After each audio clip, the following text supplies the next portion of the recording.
Hi, this is Pastor Jerry Harmon. Yesterday we put out a video announcing that we would resume public worship services.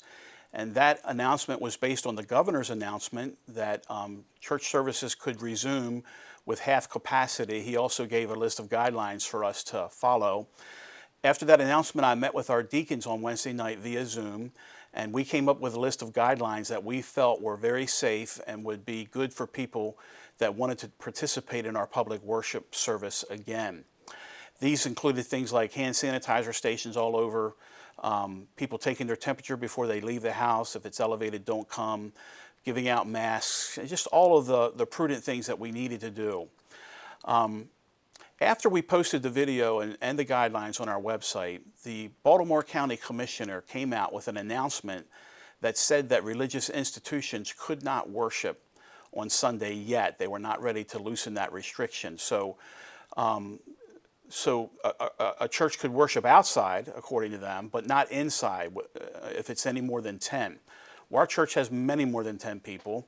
Worshiping outside is not an option for us because we couldn't live stream, and there's still many people that want to view live stream. They're not comfortable coming back just yet. So none of those things are really available to us. So this left us in an awkward position. What do? We decided that the most prudent thing to do is to postpone opening our public worship service for a few more weeks. We do this because we, again, if we want to err, we want to err on the side of caution. We don't want anyone to catch the virus from anyone here. And so we have no problem postponing for a few more weeks.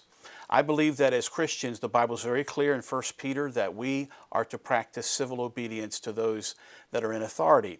I've preached on that, I've written on that, certainly for that.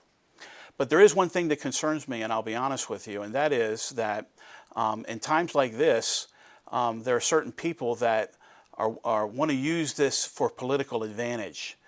The worship of God publicly with the saints gathering together is too sacred for us to be used as political pawns in someone's game right now. Again, we have no problem with civil obedience. We embrace that.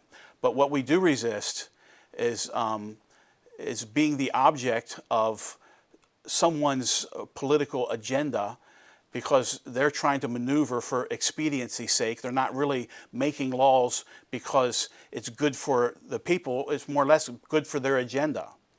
And so that's the thing that concerns me. So what we're going to do is we're going to postpone worship, public worship at our church. In a few more weeks, we're going to reassess.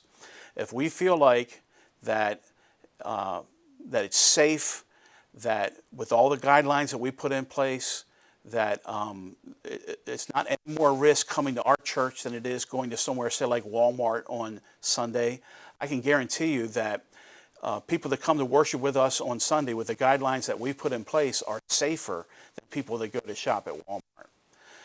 My question would be, why is it okay for people to go to Walmart and not go to church for 1 hour with these guidelines? That's where I have a problem. There's a balance between being obedient to civil authority and not allowing that authority to take away rights that have been guaranteed and given to us by the Constitution, the First Amendment. And so, we're concerned about that. As Christians, meeting together and worshiping publicly is something that we are passionate about. And so, just pray for God to give us wisdom in this and how to proceed. I have talked to a lawyer. I understand what our rights are. Again, as Christians, we do at times set aside our liberties out of love for others, and we have no problem obeying and following that principle. But there also comes a point in time where we have to move forward because we're not going to allow ourselves to be used by people who are overstepping their authority and making laws that are not fair to people. There comes a point in time where we have to get back to life and we have to trust God. Having done all that we can do to be prudent and to put all the safety measures in place that we should, then we have to proceed and trust God. And so just pray for us that we'll have wisdom in this matter.